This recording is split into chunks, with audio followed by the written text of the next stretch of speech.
जिया जो थी वो बहुत ज्यादा कैरियर के मामले में बहुत कॉन्शियस थी, उसके ऑपोजिट फिर आ गई मीनू का स्टडीज के साथ कोई कंसर्न ही नहीं था। मीनू के बाद फिर मुझे थोड़ा सा फील हुआ कि लड़कियों को थोड़ा मैसेज जाना चाहिए कि एजुकेशन जो है वो इम्पोर्टेंट है। फिर मैंने ये नेहा और आदम जो थे वो किया। टिकटॉकर दादा, ये ऐसे आ गया जहन में कि दादा जो हैं वो थोड़े चुलबुले से होने चाहिए, बस एकदम से इनका जहन में आ गया कि टिकटॉकर दादा बना। इन्होंने नाम लिया कि इमरान अशरफ जो है को हम ले रहे हैं, तो मैंने कहा नॉट एट ऑल।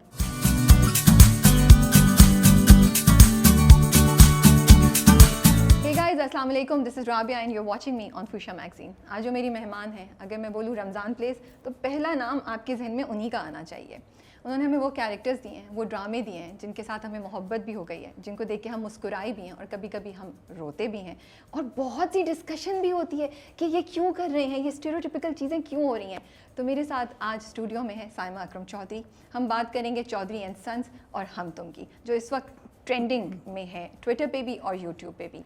अस्सलाम वालेकुम साइमा जी, कैसी हैं आप? वालेकुम सलाम राबिया, आप कैसी हैं? मैं बिल्कुल ठीक ठाक। मैं भी पहले आपके ना वो सारे कैरेक्टर्स के नाम लेने वाली थी, मीनू एंड फाजी, अरसल एंड जिया। सबसे पहले तो अरसल एंड जिया का नाम लेना चाहिए था, वरना सुनो चंदा फैंस मेरे पीछे पड़ जाएंगे। बिल्कुल ऐसे ही है। और बेला एंड बासिम, आजकल नेहा और Adam, and Billu Chaudhary and Pari. Billu Chaudhary and yes. तो मैंने कहा कि वो इतनी लंबी लिस्ट है माशाल्लाह उन कैरेक्टर्स की, जिनको बस वो दिल में कहीं बैठे हुए सारे कैरेक्टर्स। हाँ, ऐसे कैरेक्टर्स आप बनाती हैं जिनसे मोहब्बत हो जाती है। बस वो कहते हैं ना कि दिल से निकली बात जो होती है वो दिल तक जरूर जाती है।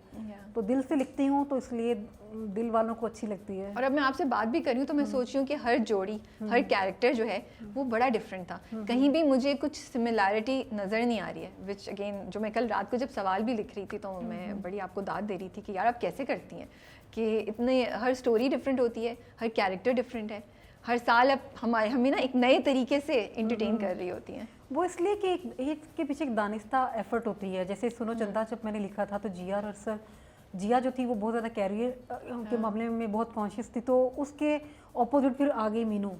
मीनू जो है वो बिल्कुल, जिसका स्टडीज़ के साथ कोई कंसर्न ही नहीं था, उसको कोई शौक़ ही नहीं था कि वो कुछ करे। उसका बस एक शौक़ था कि किसी तरीके से अपने उस्ताद जी जो हैं उनसे उसकी जान छूट जाए, और वो यानी कि स्टडी से वो हर लिहाज से जान छुड़ाना चाहती थी।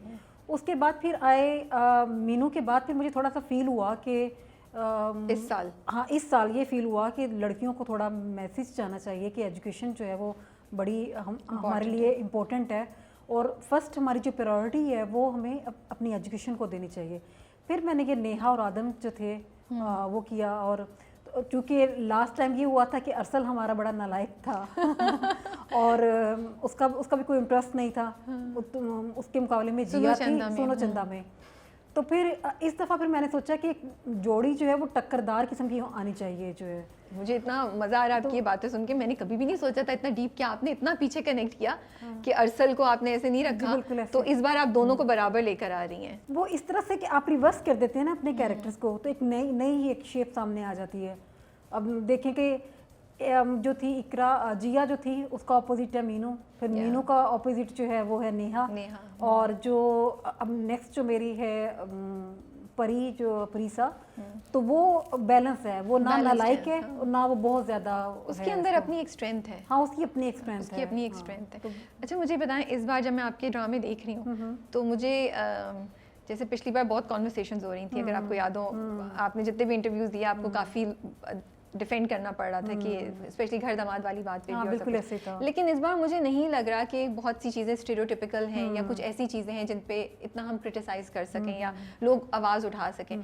तो ये एक कॉन्शियस एफर्ट थी इस बार आपकी कि आप बैठी थी, आपने कहा इसको मैं सोचूं कि मैं कुछ भी ऐसा नहीं हो जिसपे कि किसी की भी दिल आज़ारी, बिल्कुल आपने दिल आज़ारी नहीं की, बट किसी पे भी लोग क्वेश्चन कर सकें। ये कॉन्शियस एफर्ट थी इस बार? बिल्कुल इस तरह से था। हम लोग कोशिश तो यही करते हैं स्क्रिप्ट लिखते वक्त, लेकिन बास औकात ये हो जाता है कि चीज़ें आपके माइंड से स्लिप हो जाती हैं। जैसे जब इसका फर्स्ट एपिसोड आया तो एक दो लोगों ने हम तुमका तो कुछ लोगों ने नहीं, एक खातून ने थोड़ा मुझे इस तरफ मेरी तवज्जो थी, वो दिलवाई कि ओसीडी जो है वो एक बड़ी एक मेंटल जो है डिजीज़ है, तो उसको इतने लाइट वे में नहीं कहना चाहिए। तो वो फिर मुझे थोड़ा एहसास हुआ कि नहीं, ये थोड़ा जो है मैं इसको कर गई, मुझे नहीं करना चाहिए था।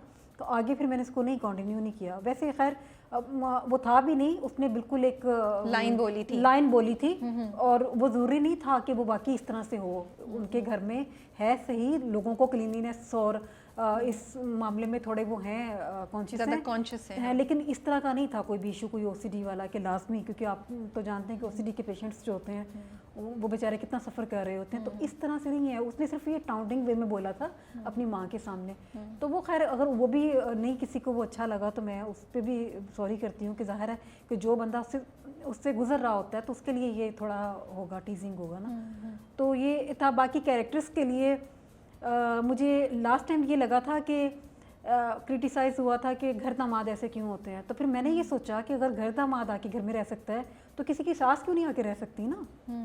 तो फिर जो नानो का कैरेक्टर है हम तो तुम वो में। हाँ हम तुम में वो उसका ऑपोजिट है कि माएँ भी तो आपके घर में आके रह सकती हैं बेटियों के घर में। तो वो फिर इस तरह से एक पॉजिटिव वे में थोड़ा इसको मैंने किया कि मैसेज देने की। और मैं आपको बताऊं कि राबिया ये जो रमज़ान सीरियल्स होते हैं ना, ये बहुत बड़ी आपके ऊपर जिम्मेदारी होते हैं। आप उसके लिए मुझे पूरा 1 साल लगता है कोई एक सीरियल लिखने में। हालांकि मेरे पास बड़ी ऑप्शंस होती हैं कि मैं 1 साल में 2-2 3-3 सीरियल्स कोई सीरीज लिखूं और ख़त्म कर दूं। लेकिन लाइट मोड का कभी आपको मैं दिखाऊंगी अपना लैपटॉप कि मैं बाज़ औक़ात कुछ कैरेक्टर्स जो होते हैं ना, जैसे नेहा का कैरेक्टर है, मैं उसको डिफ़ाइन करने के लिए ख़ुद अपने लिए उसकी चीज़ों को लिखती हूँ। उसके कुछ जुमले हैं जो कि वो बार बार बोलेगी, जैसे खुजली अगर नेहा के हाथ में हो तो नुकसान हमेशा किसी दूसरे का होता है, या लो भी नेहा तुम्हारी बोरी तो सिल गई। इस तरह के जुमले फिर मैं लिखती हूँ ताकि वो थोड़ा ना आपका कैरेक्टर जो है वो दूसरे से डिफरेंट नज़र आए। तो वो बाज़ औक़ात खुद भी लिखते हुए ज़हन से स्लिप हो जाता है। तो फिर मैं जब एपिसोड लिखने लगती हूँ तो वो अपना जो नोट्स होते हैं उनको एक दफ़ा देख लेती हूँ चीज़ों को।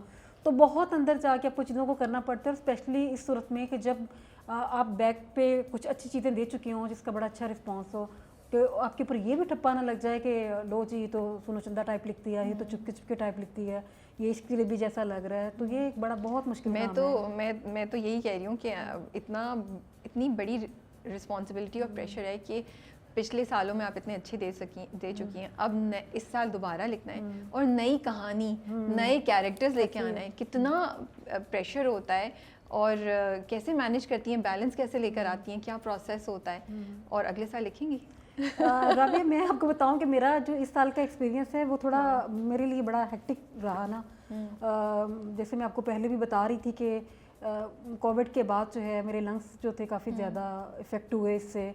और दूसरा ये था कि मैं ऑलरेडी एस्थमा पेशेंट हूँ, तो मैंने लास्ट 6 मंथ्स जो है मैंने एक बड़ा स्ट्रगलिंग जो था मेरा पीरियड था वो मैंने गुजारा है। और उस फेस में जब आप इतने बीमार हों कि आपको सांस नहीं आ रहा और आपने एपिसोड लिख के देना है और आपने लाइट मोड की चीज़ें लिख के देनी है, मैंने लिटरली चौधरी एंड सन्स को रोते हुए लिखा है, क्योंकि मैं उसकी वजह से अपनी मेडिसिन नहीं ले सकती थी। मैं मेडिसिन लेती थी तो मैं 2-2 3-3 दिन तक जो है वो मेरा जो है दिमाग जो है वो फ्रेश नहीं होता था, मैं काम नहीं कर सकती थी। आपको पता है कि अस्थमा की या एलर्जी की जो मेडिसिन होती हैं उनमें नींद बहुत ज़्यादा होती है, गनुदगी हो जाती है, आपको थोड़ा फॉगी कर देती हैं आपकी माइंड को एक अजीब से जोन में। तो उस वजह से मेरा ये प्रॉब्लम जो था वो बढ़ गया। डॉक्टर्स मुझे कहते थे कि आप चूँकि मेडिसिन रेगुलर नहीं लेती, इस वजह से आपका ये थोड़ा चीज़ें जो है आपकी ख़राब हो रही हैं।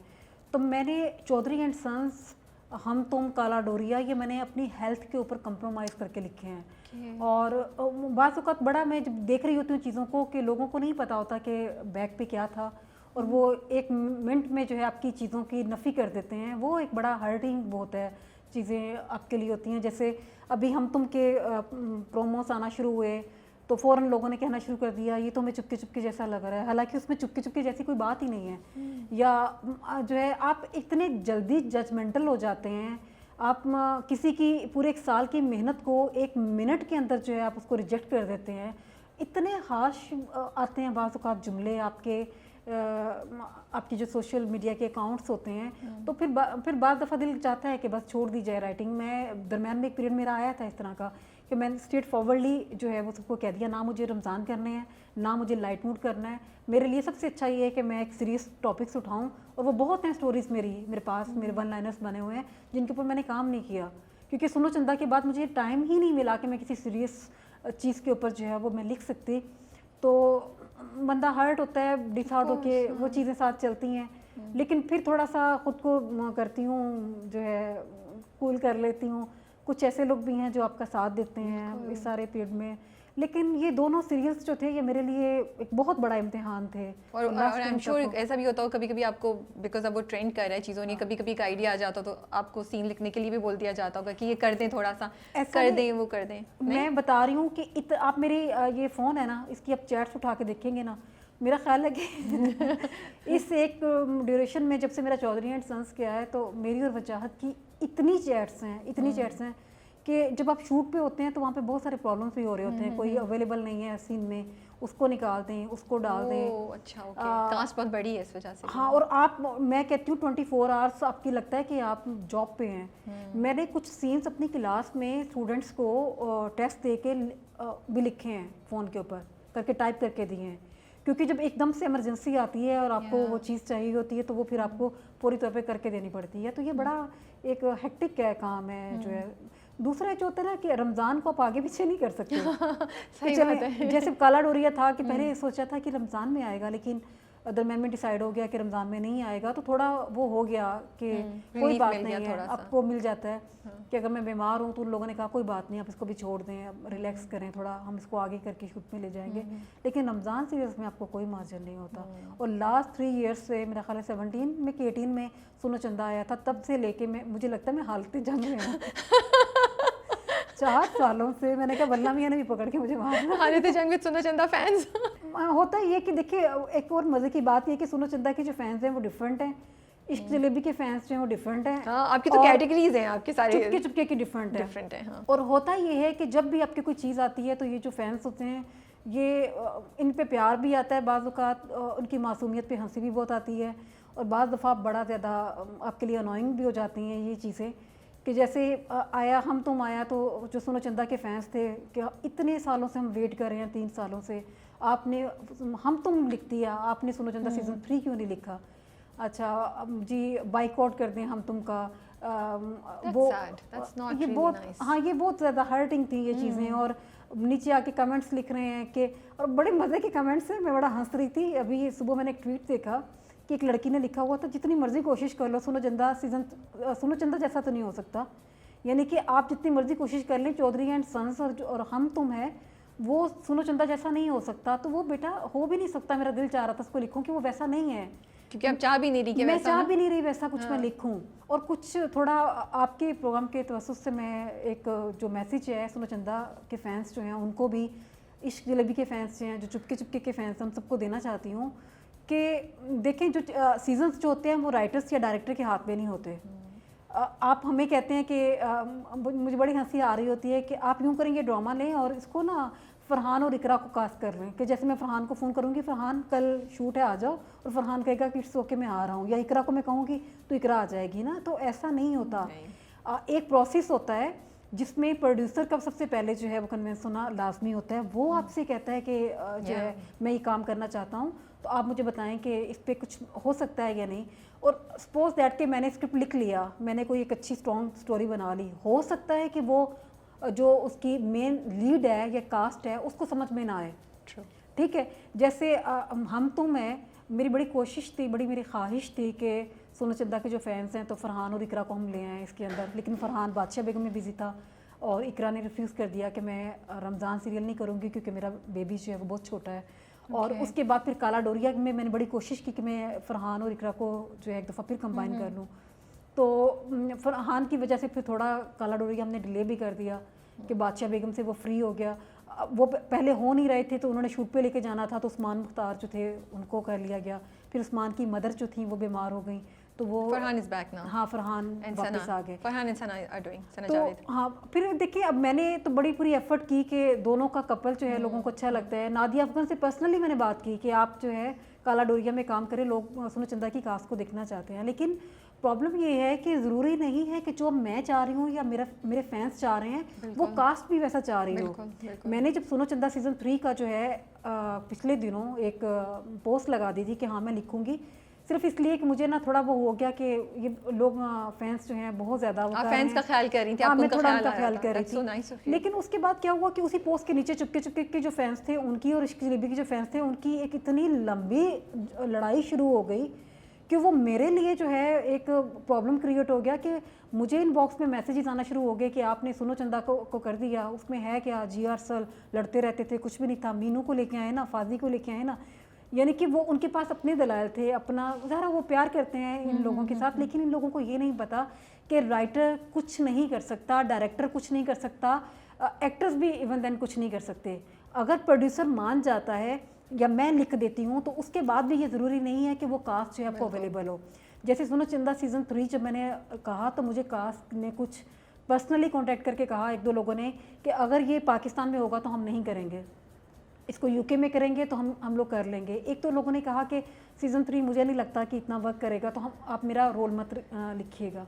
अब ये बातें जो है मैं फैंस को नहीं बता सकती कि वो लोग इनको देखना चाहते हैं, लेकिन उनके अपने जो भी प्रॉब्लम्स हैं या इश्यूज हैं या उनकी प्रायोरिटीज़ हैं, मैं उनको भी गलत नहीं कह रही। सही बात है। तो उनके पास जो है अगर चॉइसेस हैं तो वो क्यों करें इस तरह से। और सुनो चंदा अभी थोड़ी आया, कितने सालों पहले आया था ना, कम से कम 3 साल पहले आया था, राइट? सुनो चंदा 1। हाँ। तो जितने एक्टर्स थे उन सबका एक ट्रांजिशन, उनकी ग्रोथ हो गई है, उनकी अपॉर्चुनिटीज, आपकी भी ग्रोथ हुई है as a writer and everything, you know, production houses, और बीच में कोविड आया, उसके बाद सिनारियो चेंज हो गया, तो ऑफ कोर्स हर किसी की प्रायोरिटीज, ऑब्जेक्टिव्स डिफरेंट हो गए। तो ये नहीं एक्सपेक्ट कर सकते कि सुनो चंदा 1 जैसा था वैसे ही अभी सब चीजें हों।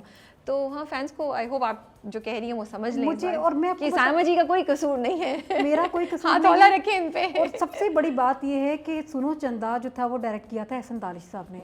एहसन तालिश जो हैं वो हम TV से स्विच करके वो दूसरे चैनल को उन्होंने जियो के साथ उसको ज्वाइन कर चुके हैं, 2 साल हो गए हैं।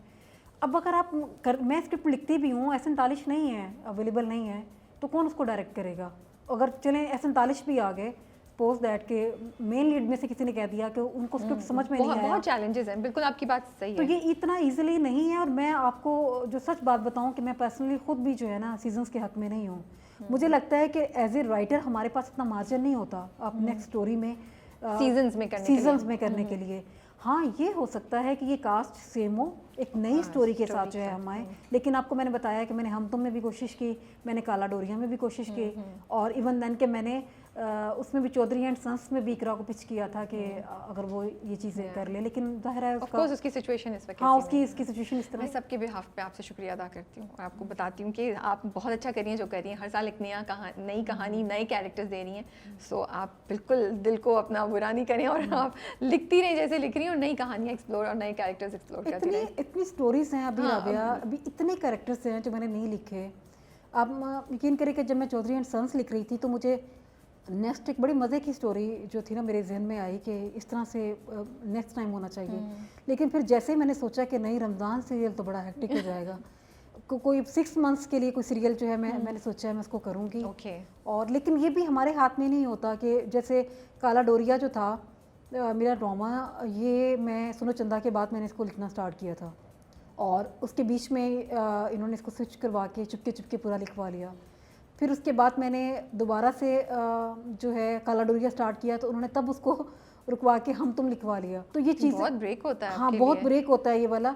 और कुछ थोड़ा सा वो राइटर्स को बाउंड करने के लिए भी कर रहे होते हैं ना कि आपने एक चीज़ स्टार्ट कर दी है किसी चैनल या प्रोडक्शन हाउस के साथ, आपने उसके 6-7 एपिसोड्स दे दिए तो आप कहीं जा नहीं सकते ना, आपका एक कॉन्ट्रैक्ट हो जाता है।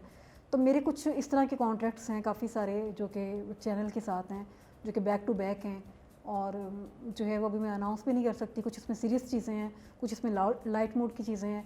और जब से ये दोनों सीरियल्स ऑन एयर हुए हैं तो यकीन माने मुझे पाकिस्तान के हर बड़े प्रोडक्शन हाउस से ऑफर आ चुकी है, तो वो भी लाइट मूड लिखवाना चाहते हैं। लेकिन मैं थोड़ा ब्रेक लेना चाहती हूँ चीज़ों से, कि थोड़ा ब्रेक के बाद आऊँ, थोड़े अपने हेल्थ इश्यूज जो हैं उनको सेटल करके फिर एक फ्रेश जो है माइंड के साथ एक अच्छी चीज़ जो है वो मैं लिखूँ। अभी इन दोनों में से आपको खुद कौन सा ज़्यादा देख के मज़ा आ रहा है? Trick question. मुझे देखिए, ये तो आपने वो बात कर दी है राबिया कि आपके 2 बच्चे हैं। हाँ, ये सवाल राबिया को नहीं पूछना चाहिए था। Let's forget this question and move on to the next one. मैं पता है क्या कर रही होती हूँ, मज़े की बात है, जब एक चैनल पे ब्रेक आ रही होती है ना तो फिर मैं दूसरे पे स्विच कर जाती हूँ, अच्छा। उसको देख रही होती हूँ। और मुझे इतनी दफ़ा मैं स्क्रिप्ट्स जो है वो पढ़ चुकी हूँ और लिख चुकी हूँ कि मुझे ना याद हो पता गया होता है कि नेक्स्ट क्या होने अब वाला नेक्स्ट है। क्या होगा ना। मैं सिर्फ उसको देखना चाहती हूँ कि डायरेक्टर ने इसको किस तरह से एग्जीक्यूट किया है ना, और एक्टर कैसे कर रहे हैं। एक्ट्रेस उसको किस तरह से करे, तो मैं उन चीज़ों को एंजॉय करती हूँ। और कुछ मैं ऐसी चीज़ों को एंजॉय कर रही होती हूँ जो कि ऑन द स्पॉट जो है वो कुछ हो रही होती है ना, जो एक्ट्रेस का अपना भी एक एफर्ट होता है। Yes. तो वो चीज़ें मुझे ज़्यादा अच्छी लग रही होती हैं क्योंकि वो मेरे हाथ से नहीं गई होती, मेरे लिए वो नहीं होती हैं, तो उनको भी इंजॉय करती हूँ मैं। अच्छा, मुझे लगता है हम तुम जो है बड़ा, हम तुम पे बात करें या पहले चौधरी जिस पे एंड मर्जी सन्स? करें। नहीं, आप चूज करें। मुझे ना, मैं जब सवाल भी कर रही थी तो टीम ने बोला पहले किससे बात करोगी, मैंने कहा मैं सायमा जी पे छोड़ दूंगी, पहले किस पे बात करें? पहले हम तुम पे कर लें। ठीक है, हम तुम। टिकटॉकर दादा, हाँ मैं इतनी इम्प्रेस्ड हूँ, आई एम लविंग इट, मुझे इतना मज़ा आ रहा है। तो मैं सोच रही थी कि ये जो कॉन्सेप्ट है टिकटॉकर दादा का, उसके पीछे आपका क्या थॉट प्रोसेस था? क्या आप यूथ को, बिकॉज यंग जनरेशन में TikTok is the thing, you know, Instagram से भी बच्चे उठ के टिकटॉक पे जा रहे हैं, तो क्या आप ये यूथ के साथ कनेक्ट करने की एफर्ट थी? जो ओल्ड जनरेशन दादा या अब्बा की एज और फिर बच्चे जो 17, 19 या 20 साल के, उनके दरमियान जो गैप है, आप उसको कम करने की कोशिश करेंगे? क्योंकि ये आपका प्ले तो सारी एज के लोग देखते हैं, तो मुझे लगता है कि टिकटॉक जो आप अब एक्सेप्टेंस करवा रही होंगी ना दादाज की एज पे या दादीज की एज पे, वो बड़ी एक इंटरेस्टिंग चीज़ होगी कि वो भी अब एक्सप्लोर कर रहे होंगे। तो क्या थॉट प्रोसेस चल रहा था आपका, और ये आइडिया कैसा है कि टिकटॉक दादा रखूं? वो एक्चुअली जहन में इस तरह से आया था कि मैं एक्चुअली कनेक्ट हूँ बहुत ज़्यादा यूथ के साथ ना। मैं कॉलेज में पढ़ाती हूँ, तो यंग बॉयज़ होते हैं वहाँ पे, उनकी चीज़ें देख रही होती हूँ ना, तो मुझे लगता है कि जब आप स्टूडेंट्स के साथ होते हैं तो आप हमेशा यंग रहते हैं। आपको पता होता है कि ये चीज़ें जो हैं ये इनको क्लिक करेंगी, और ये चीज़ें जो हैं ये आजकल जो हैं हमारी सोसाइटी का एक हिस्सा बन चुकी हैं। तो टिकटॉक्स का तो आपको पता है कि पिछले कुछ अरसे से बड़ा तूफान आया हुआ है, और मुझे अपने हम तुम के जब मैं कैरेक्टर्स जो थे वो क्रिएट कर रही थी, तो मुझे दादा के करने के लिए कुछ मज़े का मिल नहीं रहा था। तो मैंने सोचा कि दादी तो है नहीं, उनकी डेथ हो चुकी है, और दादा को किस तरह से वो किया जाए। और फिर मेरे जहन में फ़ौरन आया कि नेहा, महा और साशा जो हैं, उनकी जो तीनों पोतियाँ हैं, वो ये चाहती हैं कि दादा जो हैं वो थोड़ा बिज़ी रहें। अब बिज़ी किस सेंस में रहें कि उनको वो तीनों टाइम नहीं दे सकती उनको, क्योंकि वो एजुकेशन में उनका जो है वो बिज़ी हैं। उनके घर में जो उनकी बहू है वो किचन संभाल रही है, बेटा तो आपको देखा है कि थोड़ा सा वैसे ही प्रोफेसर साहब जो हैं ज़्यादा किसी को लिफ्ट करवाने के मूड में नहीं होते। तो ये ऐसे आ गया जहन में कि दादा जो हैं वो थोड़े चुलबुले से होने चाहिए, तो क्या हो। तो फिर बस एकदम से इनका जहन में आ गया कि टिकटॉकर दादा बनाते हैं, ताकि फिर मैंने आपको बताऊं कि इस कैरेक्टर को तख्लीक करने के लिए मैंने टिकटॉक को मैं ये पूछने वाली थी। डाउनलोड किया। उससे पहले मेरे पास मेरे मोबाइल फोन में टिकटॉक नहीं था, मुझे भी यूज़ करना नहीं आता। मैं रात भी मिसबान नौशीन से पूछ रही थी कि इसके अंदर जो है ना डाउनलोड कैसे करते हैं चीज़ें। तो जब मैंने वहाँ पे देखा तो वहाँ एक नई दुनिया थी, हर एज ग्रुप का बंदा वहाँ पे मौजूद था। और मुझे सबसे ज़्यादा जो अमेजिंग चीज़ें लग रही थी वो हमारे पाकिस्तानी जो थे, एशियंस जो लोग थे, वो जो बाबे जो थे, तो वो बड़े मज़े की चीज़ें कर रहे थे। अच्छा। तो फिर वहाँ से मुझे जहन में आया कि चलें एक थोड़ा फ़न जो है वो क्रिएट हो जाएगा दादा से। और ये मैं आपको एक और बात बता दूं कि ये कैरेक्टर मैंने मोहम्मद अहमद साहब को सोच के लिखा था। और इसके लिए 2-3 ऑप्शंस भी इनके पास आई थी, तो मैं अड़ गई थी, नहीं मुझे अहमद साहब ही चाहिए। और अहमद साहब बेचारे थोड़ा हेजिटेट हो रहे थे कि मैं हमेशा बड़े डिसेंट से कैरेक्टर्स करता आया हूँ, तो मैं जो है इतना लाउड कैरेक्टर कैसे करूँ। तो मैंने उनको फ़ोन करके बड़ा कन्विंस किया, दानिश ने समझाया कि देखें आप ये कैरेक्टर है। तो वो उनकी बात, हर बात पे ये होता था, सायमा मैं छिछोरा तो नहीं लगूंगा, सायमा मैं एक्चुअली वो नहीं लग रहे, पता है नहीं लग रहे। आप बिल्कुल सही कह रही हैं। उनकी पर्सनैलिटी ऐसी है कि उनका अपना पर्सोना, तो वो उसमें वो नहीं लग रहे, इंटरेस्टिंग लग रहे हैं, छिछोरे नहीं लग रहे। यू बिल्कुल सही, बड़ी बॉर्डर लाइन थी कि वो क्रिंज हो जाता, बुरा हो जाता, लाइक क्या, बट वो नहीं हो रहा, हमें तो इंटरेस्टिंग लगते हैं। हाँ, तो वो अब वो सिर्फ अपना एक टाइम किल करने के लिए और कुछ अपनी जो उनकी हैं पोतियाँ जो हैं उनकी बातों में आके उन्होंने एक टिकटॉक का अकाउंट बना लिया। उसके बाद उनको जब इतनी अप्रिसिएशन मिली, इतनी फ़ैन फॉलोइंग, तो अब उनको मज़ा आता है, वो एंजॉय करते हैं। लेकिन मज़े की बात ये है कि उनके घर में उनके फादर को नहीं पता कि ये इतनी बड़ी, नहीं पता। अच्छा, आप एक्साइटमेंट भी जब आपको क्या होता है, मतलब जब मैं इंस्टाग्राम पे पोस्ट बना रही हूँ, मैं कुछ कंटेंट क्रिएट कर रही हूँ ना, कुछ आइडिया आ जाए तो मैं तो एकदम से एक्साइट हो जाती हूँ कि हाँ मैंने कितना अच्छा आइडिया। आपके साथ भी ऐसे होता है जब आप टिकटॉक आया तो आप कितनी एक्साइटेड होंगी कि ये तो मैंने बहुत अच्छा आइडिया कर लिया, you know, and you must be waiting कि अब लोग जब सुनेंगे तो उनका क्या रिएक्शन आएगा। वो फिर मेरा ये होता है कि जब मैं हम टीवी के साथ काम कर रही होती हूँ, तो जब मैं ऐसे कैरेक्टर्स बनाती हूँ तो मैं सबसे पहले जो है फ़ोन कॉल लगाती हूँ शहजाद जावेद जो कंटेंट Okay, हेड है, okay. और जो उनको मैं बताती हूँ तो वो उनका आगे से फ़ौरन ये होता है, आप ही फ़ौरन कर लें, इसको लिख लें, जल्दी कर लें। जैसे भी पिछले दिनों मेरी बात हो रही थी तो मैं एक कैरेक्टर मेरे जहन में आया तो मैंने कहा कि शहजाद इसको डिस्कस होना चाहिए ना, ये हमें इस पे काम करना चाहिए। तो वो उसने जब सुना तो वो इतना एक्साइटेड हो गया कि पहले वो मुझे कह रहा था कि आप ना अभी थोड़ा ब्रेक लें, थोड़ा टाइम लें और जाके अपने हस्बैंड के साथ जाएं, कोई वेकेशंस पे जाएं। तो अब वो अब अब उसका कह रहे लिखो। नहीं, अब ये लिखो, इतना मज़े का कैरेक्टर है कि इसको लिखो। कुछ कैरेक्टर्स ऐसे होते हैं राबिया जो आपसे खुद लिखवाते हैं आपको, जो है जैसे नेहा है, जैसे अजिया थी इसमें सुनो चंदा में जो थी, जैसे अभी परी है, ये ऐसे कैरेक्टर्स हैं जो फुल ऑफ लाइफ हैं, जिनके अंदर एनर्जी है। सिर्फ एक बेला का कैरेक्टर था जो मैं लिखते हुए थोड़ा हो जाती थी कि मेरे पास उसमें करने के लिए मार्जिन नहीं होता था, वो थोड़ा कूल बहुत थी और धीमी थी वो वो तो, बहुत उसका वो धीमा था, तो वो करना मेरे लिए मुश्किल हो जाता था। तो ये जो चीज़ें जो हैं कैरेक्टर्स जब आपके जहन में आ जाते हैं और आप एक्साइटेड हो जाते हैं तो फिर आपको लिखने में भी मज़ा आता है। फिर जो आपके जो जुमले होते हैं ना वो बड़े ठा ठा करके निकलते हैं, फिर उसमें आप जो है करते हैं। अच्छा, जो दादा का ही कैरेक्टर हम तुम में टिकटॉकर दादा जो है, उसमें भी मुझे लगता है जैसे पिछली 2-3 एपिसोड्स में वो दादा की शादी की बात कर रहे हैं और उनके अब्बा कह रहे हैं क्या बात कर रहे हैं आप, थोड़ा सा शुरू में। तो क्या अब आप ये इस चीज़ को कम्युनिकेट करना चाह रही हैं कि इस एज पे भी शादी करना इज़ ओके? ये कॉन्सेप्ट था, ये पॉइंट है जहन में जो आप कम्युनिकेट करेंगी इसके थ्रू, या ये बस हो गया है?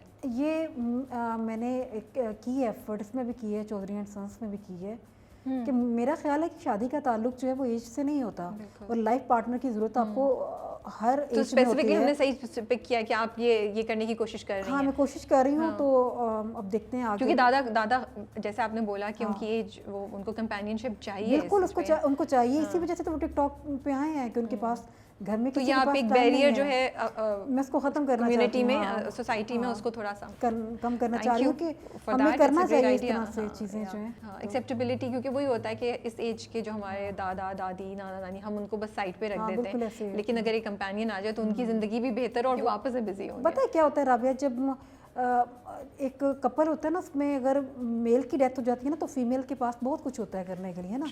एक उनकी एक सोशल लाइफ भी होती है घर में और बहुत सारी चीज़ें होती हैं, वो खुद को इंगेज कर लेती हैं। जो मेल्स होते हैं वो बड़े अकेले हो जाते हैं, मुझे लगता है ज़रूरत दोनों को होती है।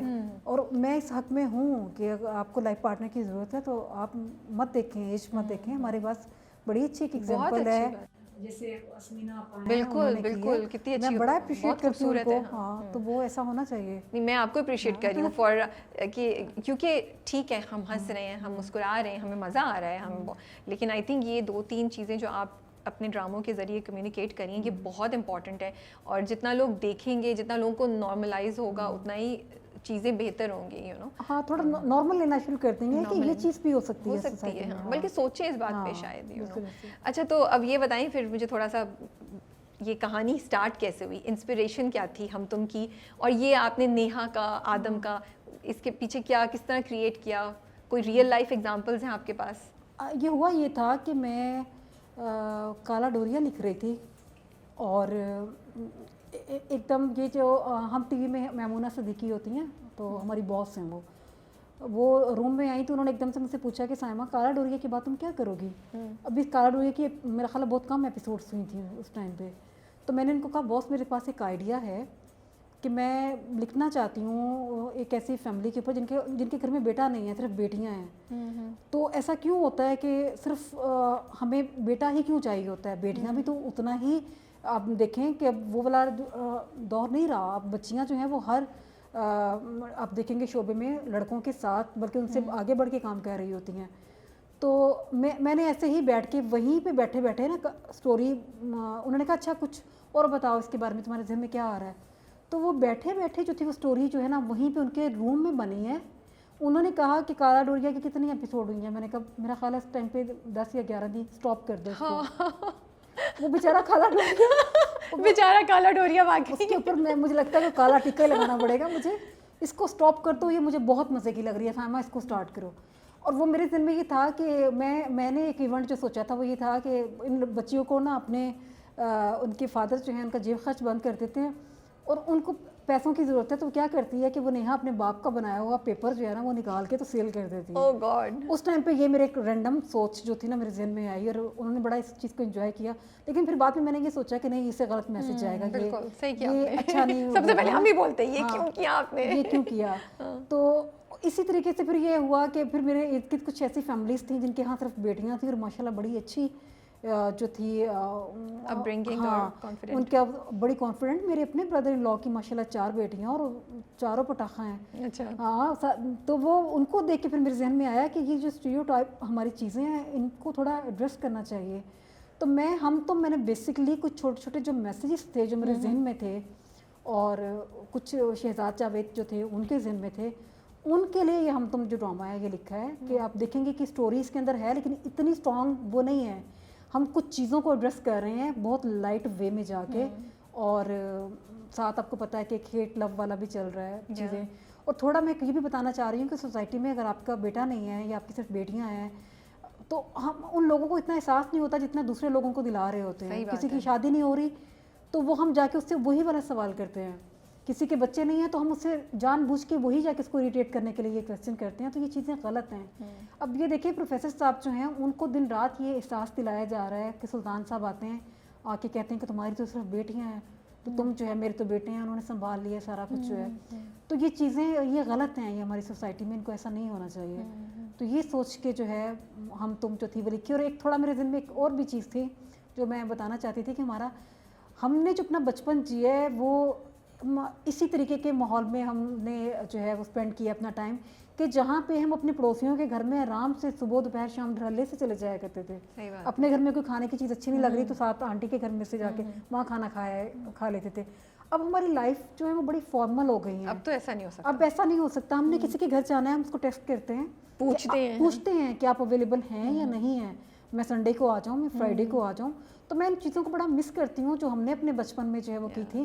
तो वो एक ऐसा रिलेशन में दिखाना चाह रही थी कि कोई पड़ोसियों का कि जिसमें एक दूसरे के घर में वो इतने फ्रैंकली आ रहे हैं और जो है अगर नेहा आती है उस घर में तो उसकी माँ कहती है कि देखो मैंने तुम्हारे लिए ये बड़ी मज़े की चीज़ बनाई है या ये चीज़ बनी है तो ये प्रोफेसर साहब को बड़ी अच्छी लगती है उनके घर में दे आओ। तो ये चीज़ भी थोड़ा मैं दिखाना चाह रही थी कि हमारे पाकिस्तान में एक्चुअल जो हमारी पिक्चर जो थी कुछ साल पहले ये इस तरह से थी, हम ऐसे रिश्तों को लेके साथ चलते थे। अब बहुत फॉर्मेलिटीज़ आ गई हैं बहुत, तो वो चीज़ें थोड़ा ना करती हैं जो है कैसा नहीं होना चाहिए। तो आदम, नेहा, माहा, सरमद, इन सब के कैरेक्टर बारे में कुछ अगर आप बताना चाहें तो बता दें। किस तरह आपने कंसीव किया, क्या इनका ऑब्जेक्टिव था, आदम को कैसे आपने कंसीव किया, कोई आसपास इंस्पिरेशन है, किस तरह लिखनी थी, कैसे बनता गया आदम आपके जहन में? वो इस तरह से मैंने किया था कि नेहा और माहा 3 बहनें जो थी इसमें मैंने करनी थी कि उनकी 3 बेटियां। अब तीनों बेटियों को एक दूसरे से डिफरेंट करना था तो किस तरह से किया जाए। अच्छा ये भी, सॉरी मैं आपको काटी बट ये भी बड़ा इंटरेस्टिंग है। मतलब मैं बस इतने सवाल है, मैं तो पूरा 2 घंटे आपसे बात करती हूँ कि वो हैक करती है सबसे छोटी वाली साशा, वो कंप्यूटर साइंसेज में, बड़ी वाली is so conscious about wait and psychology पढ़ रही है। किधर से आती है आपके जहन में ये, इस तरह कैसे लेकर आती है? I am so impressed. सारे लोग मेरे यकीन माने कि सारे कैरेक्टर्स बट अच्छा तो प्रोसेस क्या होता है? आपने लिख लिया 3 बेटियां हैं और फिर आपकी नहीं अच्छा इसको ऐसे मैं करती हूँ उसको ऐसे करती हूँ, मजा भी आता होगा। It's like dressing up these characters. होता ये कि जब मैं कोई वन लाइनर बना रही होती हूँ तो मैं एक डिस्कशन वाला एक प्रोसेस चल रहा होता है, शहजाद के साथ चल रहा होता है या मिसबा नौशीन के साथ चल रहा होता है। तो वो जब मैंने नेहा का कैरेक्टर लिखा तो वो डेफिनेटली मेरे जहन में था कि एक लड़की है जिसको ये बात बुरी लगती है कि उसका जो बाप है उसकी उन बहनों की बजाय साथ वाले पड़ोसियों का जो है बेटा है उसको वो क्यों देते हैं।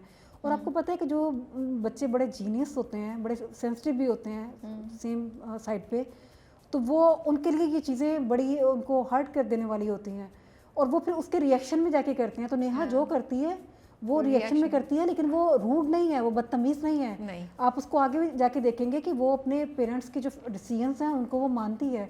अब ये केमिस्ट्री में उसने बीएस करना उसके फादर का डिसीजन था। वो तो उसकी माँ कहती है तीनों बेटियां वही कर रही हैं जो बाप चाह रहा है ना। तो वो मैं ये दिखाना चाह रही थी कि हमारे सोसाइटी की जो कॉन्फिडेंट लड़कियां हैं, ये जो एजुकेटेड है, वो हमेशा बागी नहीं होती, वो हमेशा जो है आउटस्पोकन नहीं होती, वो हमेशा जो है दूसरों से हट के काम करने वाली नहीं होती।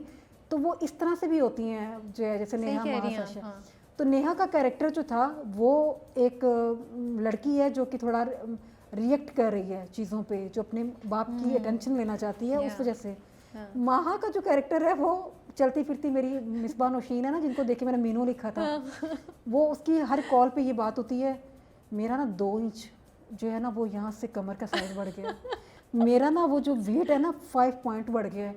वो इतनी डाइट के ऊपर वो कॉन्शियस है अपनी, उसको लेके वो जो है कि एक हेल्थी लाइफस्टाइल होना चाहिए, लेकिन उसके साथ उसको एक बड़ा मेंटेन किस्म की जो है ना अपनी बॉडी भी चाहिए। तो मैं बाद वक़्त इतनी जिच हो जाती हूँ, तो मैंने उसको कहा कि मैं तुम्हें जो है ना डालूंगी अपने ड्रामे में। अच्छा, कि मैं हैरान होती हूँ कि क्या ऐसी लड़कियां भी हैं जो कि इंचेस में कर रही हैं अपना वो है हिसाब। लेकिन अब आप देख रहे होंगे कितने लोग रिलेट कर रहे हैं ना, बहुत लोग रिलेट कर रहे हैं आपके हर कैरेक्टर से। मतलब ये खूबसूरती है आपकी लिखाई की कि हर कैरेक्टर से कोई ना कोई रिलेट कर रहा है। बिल्कुल ऐसा। और जो छोटी साशा थी उसका करने के लिए फिर मैंने सोचा कि सुनो चंदा में डीजे जो था वो लेके आता था, न्यूज़ ब्रेक करता था, तो अब ये साशा से क्या काम करवाया जाए ना। तो फिर मैंने कहा कि जब स्टडीज़ से रिलेटेड ही हैं तीनों बहनों का वो दिखाया गया है, तो फिर साशा को भी कुछ इस तरह का काम ही करना चाहिए। तो फिर वो एक कंप्यूटर का मेरे ज़हन में आया कि आजकल बच्चे जो हैं बड़ा उसके ऊपर टाइम दे रहे होते हैं, तो वो एक बड़ा इवल जीनियस उसका माइंड है, वो आगे उसने बड़े मज़े के काम करने हैं। ये जो हैक करेगी वो प्रोफेसर्स के अकाउंट्स हैक कर लेगी, तो वो इस तरह की चीज़ें। अभी तो कहानी बहुत कुछ होगा, अभी तो हमें बहुत कुछ है, बहुत कुछ होगा। और अब सुल्तान साहब के घर आ जाएं तो सरमद और हाँ सरमद और उसका एन मिली। अच्छा, सरमद का जो कैरेक्टर था वो मुझे जैसे थे शहजाद जो है ना, मैं उनके पास जाती हूँ ना काम के लिए, मैं लैपटॉप रखती हूँ, ये मैंने चीज़ें रखती हैं ना सारी, अब वो अनकॉन्शियसली क्या करेगा कि वो मेरी उठा के ना मेरा बैग यूँ रखेगा, मेरे ग्लासेस को साइड पे रखेगा, मेरा मोबाइल जो है अगर यूँ है तो उसको सीधा करके उसमें यूँ रख देना है, और वो मैंने पानी पी के अगर गिलास साइड पे रखा है तो उसने उठा के इसको रखना है ना। तो मैं बात वक्त बड़ा इरिटेट होती थी कि ये तुम्हारे साथ इशू क्या है भाई। मुझे लगता था मैं बहुत फॉरवर्ड हूँ या मुझे तुमने लिखा नहीं है, मैं आके इसके ऑफिस में आके कोई गन डाल देती हूँ कि ये। फिर मैंने देखा कि ये दूसरे जो लोग आते हैं ये उनके साथ भी ऐसे ही कर रहा है।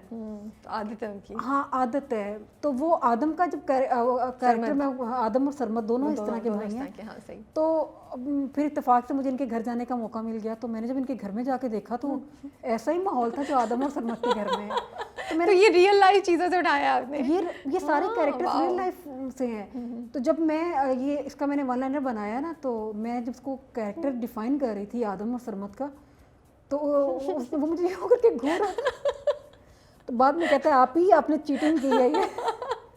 तो अब मैंने कहा मैंने तो कैरेक्टर्स बनाने हैं ना वो।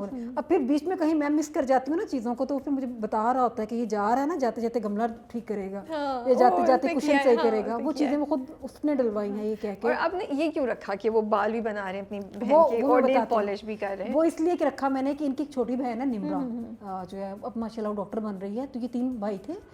तो ये क्या करते हैं कि निम्रा को अभी वो उसमें है मेडिकल कर रही है। शहजाद साहब की बात कर रही हैं? शहजाद साहब की बात कर रही हूँ। इनके घर में ये सीन मैंने देखे हैं। ये इन्होंने अपनी इस बहन को भाइयों ने इतना ज़्यादा पैम्पर किया हुआ है कि वो मुझे बड़ा क्यूट लगा वो सीन जो था। बहुत क्यूट है कि भाई जो हैं वो इस तरह के भी होते हैं, बड़े केयरिंग और बड़े लविंग। बल्कि मैं आपको बताऊँ जब मेरी शादी हुई तो मैं जब अपने इन लॉज में आई तो एक बड़ा फैमिली का सेटअप था। तो शादी का 3रा या 4था दिन था, तो मैं मेकअप कर रही थी, मैं लाइनर लगा रही थी, मुझे इससे लाइनर नहीं लग रहा था। तो मेरे जो हस्बैंड है उनके मामू का बेटा है, आई थिंक उस टाइम पे उसकी एज होगी कोई 13 या 14 ईयर्स होगी। उसने कहा भाभी ये आप क्या कर रही हैं, मुझे दे मैं लगाता हूँ। अच्छा मैं हैरान हूँ कि इतना सा बच्चा ये कैसे लगा सकता है लाइनर जो है। उसने इतना खूबसूरत वे में लगाया। तो मैं मेरे से हैरान है कि मुझे कहता है मुझे बड़ा शौक है जब मेरी बहनें कर रही होती हैं ना तो मैं उससे चीज़ें करता हूँ। तो ये एक बाउंडिंग दिखाई है मैंने बहन और भाइयों की आपस में जो एक है, बड़ा प्यारा रिलेशन है। हम आप देखें बात को हमारे साथ भी ये होता है कि जब बहुत जल्दी में हम चीज़ों को कर रहे होते हैं, यूनिवर्सिटी से देर हो जाती है, कॉलेज से, भाई दुपट्टा इस्त्री कर देना, भाई ये कर देना, तो भाई बड़े मुझे तो बहुत ही खूबसूरत बात लग रही है कि आपने इतना अच्छा, आई एम श्योर बहुत से लड़के बहुत से भाई करते भी होंगे, बट आपने उसको टीवी पे ला के एक बहुत अच्छा आइडिया दिया है कि अगर भाई बहनों के साथ ऐसे ही रख रहे हैं तो ये बहुत अच्छी चीज़ है। इट्स वेरी नाइस टू सी। अच्छा लेकिन इसकी एक ऑपोजिट साइड भी देखी है मैंने कि जिसमें मैंने ये देखा है कि बास फैमिलीज में लड़कों का काम करना बहुत बुरा समझा जाता है। तो यहीं आप ब्रेक कर रही हो स्टीरियोटाइप को ना। वो मुझे बड़ी बुरी लगती थी ये चीज़ कि आप घर में अगर बहन और भाई दोनों इकट्ठे आए हैं तो बहन जाके किचन में भाई को पानी ला के दे रही है, या इतनी माइनर सी चीज़ें हैं जो आप खुद कर सकते हैं, आप खुद क्यों नहीं कर रहे हैं। और ये हमारी बहुत सारी फैमिलीज़ में है। मेरी अपनी कॉलीग्स मुझे बताती हैं कि हमारे घर में बहुत बुरा समझते हैं कि कोई लड़का जो है वो उठ के खुद जाए पानी पीने के लिए। लड़कों के हाथ थोड़ी टूटे हुए हैं या उनकी कोई खुदा ना खास्ता उनको टांगों का कोई मसला थोड़ी हुआ है, कोई बीमारी की हालत में है, कोई प्रॉब्लम है, कोई बेड रेस्ट है, तब तो ठीक है। लेकिन इतनी छोटी छोटी चीज़ें सिर्फ आप इस वजह से ना करें कि हमारी जो है हम मर्द हैं, हमारी ईगो जो है वो हर्ट होगी, तो ये चीज़ें मेरे लिए एक्सेप्टेबल नहीं है। तो मैं उन चीज़ों को करना चाह रही थी कि चलें, अगर कोई उसको देख के किसी के ज़हन में ये ख्याल आता है तो ये एक बड़ा अच्छा पॉजिटिव मैसेज जो है बहुत वो अच्छा जाएगा।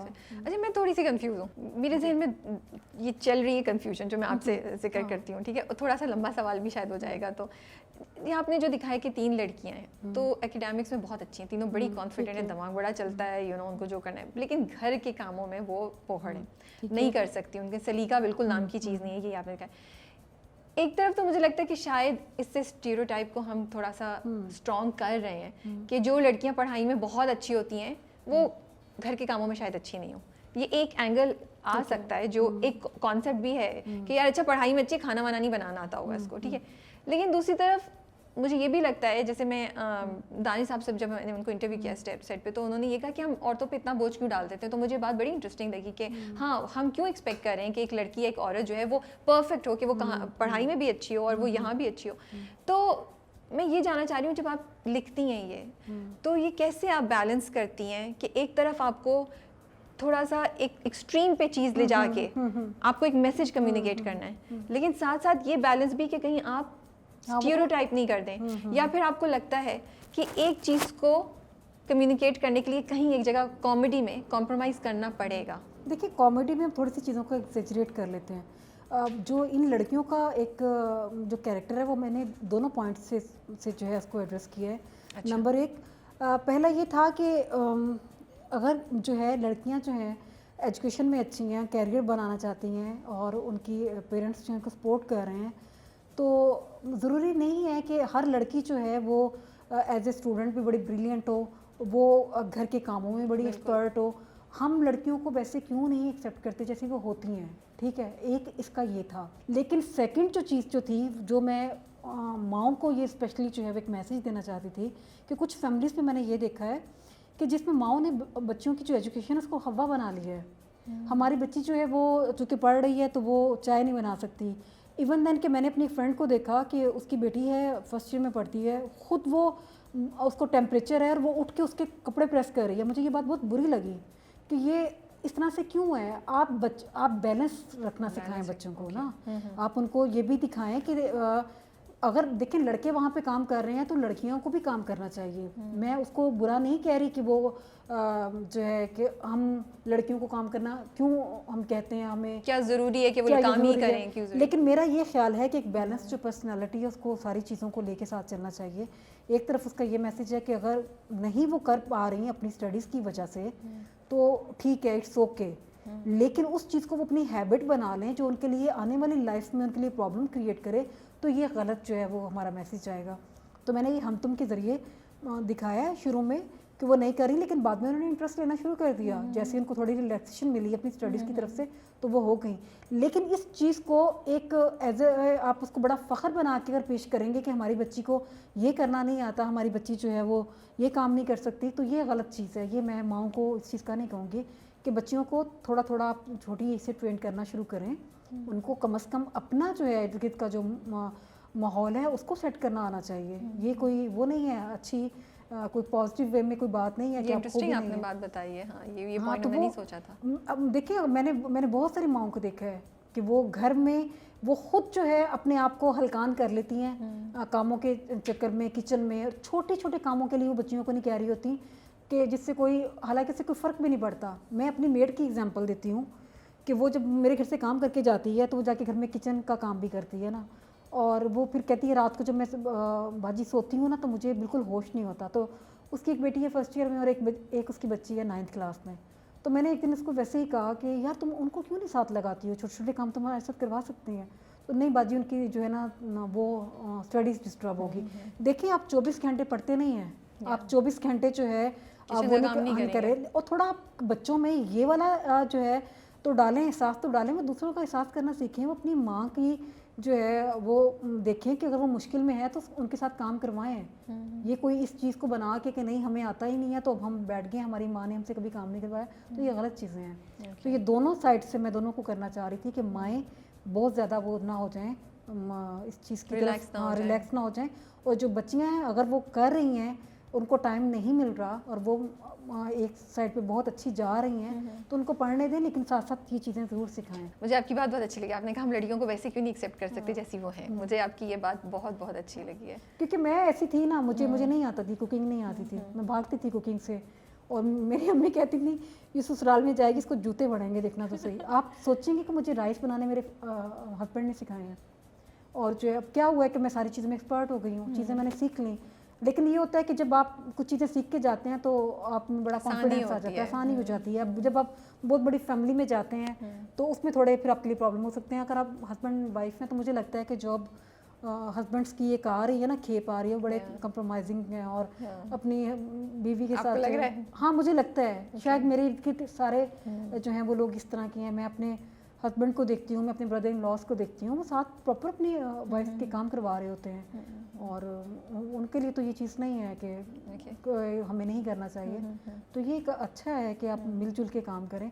अब ज़िंदगियाँ, मैं कहती हूँ राबिया, मुश्किल नहीं है, हमने खुद मुश्किल बना ली है। हमने खुद को इतना वो मुश्किल कर लिया। अगर बीवी की जो है तबीयत ठीक नहीं है, अगर हस्बैंड जाके चाय बना लेगा तो उसमें क्या इतना बड़ा कोई इशू हो जाएगा। इतनी छोटी छोटी बातों पे भी इश्यूज बन जाते हैं इन लॉज में। मैंने देखा है कि लोग बहुत बड़ा एक कर लेते हैं। वेस्पा दी हुई है आपने? हाँ वो कहाँ से आया आइडिया आया? वो And I love the color, वो कलर मुझे बड़ा क्यूट लगा। वो आपने रखा हुआ था या उन्होंने खुद वो कलर किया हुआ उसके ऊपर बसंती लिखा हुआ, आपने वो चेक किया? जी जी बिल्कुल बिल्कुल। वो इसलिए किया था कि जब हम डिज़ाइन कर रहे थे इनका दद्दू का कैरेक्टर जो है, तो वो हमने दिखाया कि बड़ा फुल ऑफ लाइफ है और बड़ा एनर्जेटिक है। उनकी अपने देखा कि कलर्स जो हैं वो बड़े पहनते हैं, ब्राइट कलर्स पहनते हैं। तो वो फिर एक दानिश था, हमारी एक एफर्ट थी। ये दानिश का जो था, वो दानिश ने माशाल्लाह इसको बड़ा अच्छे तरीके से वो किया, और जो है कुछ चीज़ें जो थी जो उन्होंने इसके अंदर वो डाली हैं। अच्छा। तो वो ये वेस्पा के ऊपर कलर इस कलर का होगा, बसंती इस टाइप की होगी, तो ये दानिश की एफर्ट। लेकिन यूज़ तो अभी ज़्यादा हमने नेहा को ही करते हुए देखा है। तो नेहा को इसलिए देखा है कि उसके ज़रिए मैं ये एक मैसेज देना चाह रही थी कि लड़कियां जो हैं ये वेस्पा भी चला सकती हैं, ये कोई वो नहीं है। अब तो इतने छोटे छोटे सिटीज़ हैं, कराची में तो क्या ये एक आम बात है। तो मैं अपने देखती हूँ वहाँ पे सादकाबाद में, रहीम यार खां में, वहाँ पे भी लड़कियाँ चला रही हैं, तो अच्छी बात है ये। हम तुम पे फ़ैन रिएक्शन कोई है जो आप शेयर कर सकें? कुछ पढ़ा हो, किसी ने आके कुछ कहा हो, मिला हो कोई कि यार उस पर कुछ जो आप हमारे साथ? हाँ, अभी आज सुबह मुझे एक आया था मैसेज इंस्टा पे। एक लड़की ने मुझे ये कहा कि आपने जो नेहा का कैरेक्टर लिखा है, तो मेरे फादर भी प्रोफेसर हैं और सेम वो चीज़ें जो कि नेहा फेस कर रही है यूनिवर्सिटी में एज ए एक प्रोफेसर की बेटी होने की हैसियत से, वो सेम मैं फेस करती हूँ। तो जो मेरी जो है चीज़ें हैं, जो मेरी जहानत है, जो मैं काम करती हूँ, वो सारा मेरे फादर के उसमें डाल दिया जाता है। तो ये वो कह रही थी कि मुझे लगता है कि ये सेम मेरा अपने कैरेक्टर जो है वो उठा के लिखती है। बाकी मुझे फैंस की तरफ से, सरमत की तरफ से बड़ी वो आ रही है, बड़ी अप्रिसिएशन मिल रही है लोगों को, वो बड़ा अच्छा लग रहा है, मुझे बहुत अच्छा बड़ा लगता है, क्यूट लग रहा है और बड़ा सॉफ्ट सा और एक इस तरह था। अब एक मैंने कल ट्वीट किसी ने किया हुआ था कि आप सिंगल क्यों हैं, तो उसने आगे से कहा मैं इसलिए सिंगल हूँ कि मुझे सरमत जैसा लड़का जो है वो नहीं मिल रहा। तो वो सरमत के ऊपर बड़े मीम्स जो है वो बन रही हैं यार, बड़ा अच्छा है, उसको पॉजिटिव जो है वो मिल रहा है। तो वो एक ऐसा ही मैंने कैरेक्टर जो है वो लिखा था कि एक आदम से वो ऑपोजिट हो ना, आदम तो आग है ना, तो वो थोड़ा वो। लेकिन आपके दोनों कैरेक्टर्स मेल हीरोज जो हैं उनकी बात अच्छी है कि वो बहुत पॉजिटिव हैं। हाँ, वो they respect you know, and वो जैसे आदम क्या नेहा से चलता रहता है, लेकिन महा के साथ वो रिस्पेक्टफुल होता है, महा कुछ कहती है सुन भी लेता है, यू नो, तो टॉक्सिसिटी नहीं है। सो आई एम सो ग्लैड कि आप मतलब लड़कों को वो रोल मॉडल्स दे रही हैं जो अच्छी हैं, they support there mother also, अपनी माँ का कितना ख्याल रखते हैं, बाप के साथ भी बदतमीजी नहीं करते, हालांकि उनको ऑब्जेक्शन है, बहन का कितना ख्याल रख रहे हैं। बाप का कैरेक्टर जो है नेहा के और माहा के, तीनों बहनों के, उस पर थोड़ा सा क्रिटिसिज्म हो रहा है, लोग बोल रहे हैं कि वो इतना नेगेटिव क्यों दिखाया है, वो बैठता हुआ नहीं लग रहा है। मुझे तो मेरे जहन में तो जस्टिफिकेशन है उसकी, बट क्योंकि ये सवाल मैंने बहुत जगह देखा तो मैं आपके सामने रख रही हूँ कि आप क्या कहना चाहेंगे इसमें? अच्छा, प्रोफेसर कुतुबुद्दीन इसलिए इस तरह से हैं कि उनकी जो, अगर आप उनका पास देखते हैं तो उनके जो फादर थे उन्होंने उनके ऊपर बड़ी सख्ती की थी। जो सफ़ीउल्लाह साहब थे, उनकी वो इकलौती औलाद थी और उन्होंने उसको जो है एक सोने के पिंजरे में बंद करके रखा। जैसे वो एक दो दफ़ा उन्होंने गिला भी किया कि बाबा आपने इतनी स्पेस जो है जो आप अपनी इनको दे रहे हैं पोतियों को, आपने मुझे तो नहीं दी। फिर दूसरा ये था कि वो इसलिए मुझे थोड़ा जस्टिफाइड लगता है कि वो बंदा जो है जिसने अपने बाप के इतने प्रेशर में रह के अपनी सारी ज़िंदगी गुजारी, फिर जहाँ वो शादी करना चाहता था उसकी शादी वहाँ नहीं हो सकी, एक ज़बरदस्ती के रिलेशन में उसको बांध दिया गया।